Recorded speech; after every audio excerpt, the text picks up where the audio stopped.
بسم اللہ الرحمن الرحیم۔ السلام علیکم۔ ایک بات سمجھ نہیں آئی، اگر بیٹیاں سب کی اچھی ہوتی ہیں تو اتنی خطرناک بیویاں کہاں سے آتی ہیں؟ دہائیاں دیتا ہماری بلڈنگ کا ایک بے بس شوہر۔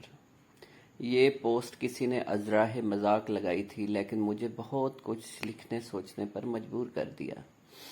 ایک بات ہر مرد اور عورت کو اچھی طرح سمجھ لینی چاہیے، وہ یہ کہ ایک عورت بحیثیت ایک بیوی اور ایک بیٹی دو مختلف کرداروں کا نام ہے، جو ایک دوسرے کے بالکل الٹ سوچ خیال رکھتے ہیں۔ اسی وجہ سے ایک شخص ایک بیٹی کے لیے ایک آئیڈیل باپ ہوتا ہے تو اسی وقت وہ اپنی بیوی کا آئیڈیل شوہر نہیں ہو سکتا۔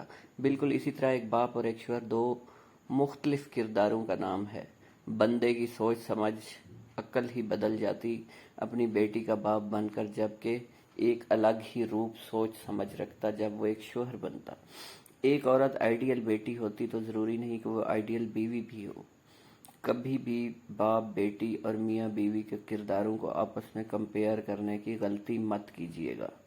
انسان کی ٹوٹل مینٹیلٹی ہی بدل جاتی ہے۔ It's a fact. آپ لوگ اس بارے میں کیا مشاہدہ یا خیالات رکھتے ہیں؟ کمنٹ سیکشن میں ضرور بتائیے گا۔ آپ کو یہ انفارمیشن سٹوری اچھی لگی ہو تو میرے چینل ٹی لیف سینما کو سبسکرائب کرنا مت بھولیے گا۔